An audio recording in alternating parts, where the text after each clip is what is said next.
अस्सलाम वालेकुम, मैं हूं फ़ारूक बलोच, बिज़नेस जर्नलिस्ट समा डिजिटल। अपना घर बनाना हर इंसान की ख्वाहिश होती है और इसकी सही कदर वही जानता है जो किराए के मकान में रहता हो। लेकिन हर शख्स जो है वो कैश के ऊपर घर ख़रीद नहीं सकता और इसके लिए कर्ज़ा या फ़ाइनेंसिंग लेना भी आसान नहीं होता।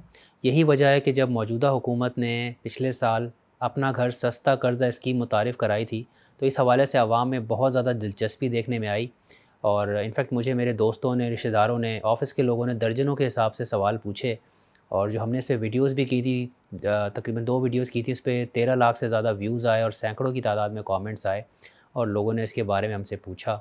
इस स्कीम में बहुत ज़्यादा दिलचस्पी की एक वजह ये भी थी कि मार्केट के मुकाबले में ये कम दामों पे सस्ते रेट्स के ऊपर आपको कर्ज़ा दे रहे थे और इसको डिज़ाइन इस तरह किया गया था कि जैसे कि आपकी एक घर का जो महीने का किराया होता है, इस कर्ज़े की किस्त भी उतनी बननी चाहिए। तो इसने बड़ा अट्रैक्ट किया आवाम को। लेकिन इसमें कुछ स्टेट बैंक की शराइत ऐसी थी जिसकी वजह से बहुत सारे लोग, ख़ास तौर पे मिडिल क्लास जो है, उसकी रसाई से ये बाहर हो गई थी। वो लोग नाअहल हो गए थे इसके अंदर और इसी तरह जो गरीब तबका है, लो इनकम तबका है, उसके लिए जो बैंक की शराइत थी उसने भी बड़ी मुश्किलात पैदा कर दी और मुझे पर्सनली काफ़ी लोगों ने बेसिकली आके बताया कि उनकी जो है एप्लीकेशन या तो एक्सेप्ट नहीं हुई या रिजेक्ट हो गई। बहुत मुश्किलें पेश आ रही थी क्योंकि बैंक्स जो हैं वो रिलक्टेंट थे, उनका कर्ज़ा अप्रूव नहीं कर रहे थे। और इन्हीं शराइत को लेके जब हमने डिप्टी गवर्नर स्टेट बैंक का इंटरव्यू किया था, तो हमने ये सवाल भी उठाए थे स्टेट बैंक के सामने कि भाई ये तो मुश्किल लग रहा है, आपने जिस तरह से डिज़ाइन किया है, शायद ये बहुत सारे लोग इससे एक्सक्लूड हो जाएँगे। सिर्फ वाहिद हमने तनकीद नहीं की थी, और लोगों ने भी तनकीद की थी स्कीम के ऊपर, लेकिन लग ये रहा है उसके बाद चंद महीने स्टेट बैंक ने इस पे सोचा है, फ़िक्र की और शायद उनको समझ आ गया कि इसमें तब्दीलियाँ करने की ज़रूरत है। और कल यानी 25 मार्च को स्टेट बैंक ने एक सर्कुलर निकाला जिसमें इंतहाई अहम तब्दीलियाँ की गई हैं इस स्कीम के अंदर, उसका ज़िक्र था। तो आइए आपसे शेयर करते हैं। एक बड़ी तब्दीली ये की गई है कि जो कर्ज़े की हद है उसको दुगना कर दिया गया है और अब जो टियर 3 कैटेगरी है उसके अंदर, यानी जिसमें बड़े मकान आते हैं, 2000 स्क्वायर फ़ीट का फ्लैट कह लें, या अगर मकान की बात की जाए तो तकरीबन ये 250 स्क्वायर यार्ड्स बनते हैं या 10 मरला बनता है। उसमें अब आप 50 लाख के बजाय 1 करोड़ तक का कर्ज़ा ले सकते हैं। और जो टियर 2 कैटेगरी है जिसमें थोड़ा छोटा मकान है, उसको अगर साइज़ की बात कर लूँ तो ये तकरीबन बनता है 1250 स्क्वायर फ़ीट और तकरीबन एक ये फ़्लैट की बात कर रहा हूँ, और अगर मकान की बात कर ली जाए तो ये तकरीबन 125 स्क्वायर यार्ड्स या 5 मरला तक बनता है। इसके अंदर अब आप 30 लाख के बजाय 60 लाख का कर्ज़ा ले सकते हैं। और इन दोनों कैटेगरीज़ के अंदर बेसिकली जो अपर लिमिट थी, यानी जो मकान की जो कीमत पे हद रखी गई थी, वो अब ख़त्म कर दी गई है। यानी पहले जो टियर 3 था उसमें 60 लाख तक से ऊपर का मकान के लिए आप कर्ज़ा नहीं ले सकते थे। अब आप 1 करोड़ या उससे भी ज़्यादा के ऊपर का मकान ले सकते हैं। इसी तरह कैटेगरी 2 जो है उसमें भी आपकी अपर लिमिट ख़त्म कर दी गई है। एक और अहम तब्दीली ये की गई है कि पहले जो कम से कम मुद्दत थी कर्ज़े की, वो 10 साल थी, यानी 10 साल से कम का कर्ज़ा आप नहीं ले सकते थे। अब इन्होंने ये कर दिया है कि आप 5 साल का भी कर्ज़ा ले सकते हैं। यानी कम से कम 5 साल का कर्ज़ा ले सकते हैं और ज़्यादा से ज़्यादा 20 साल तक का आप कर्ज़ा ले सकते हैं।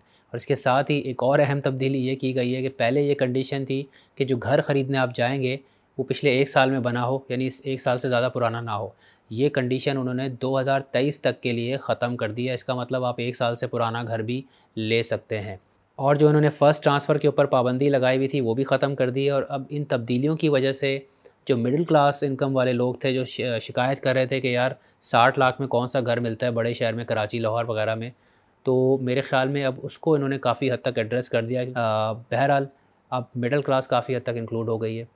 लेकिन साथ-साथ जो लो इनकम क्लास है, यानी कम आमदनी वाला तबका है, उसके लिए भी इन्होंने एक चीज़ इसके अंदर की है कि पहले इसमें 3 टियर्स थे, 1, 2, 3। अब इन्होंने एक टियर 0 मुतारिफ़ करवाया है, जिसमें माइक्रो फाइनेंस बैंक्स को ऑन बोर्ड लिया है, जिनका बेसिकली स्पेशलाइज़ेशन होती है कि इस तबके को ख़ास तौर पे कर्ज़ा देने की उनके पास एक्सपर्टीज़ होती है, वो उसको बेहतर मोबिलाइज़ करते हैं।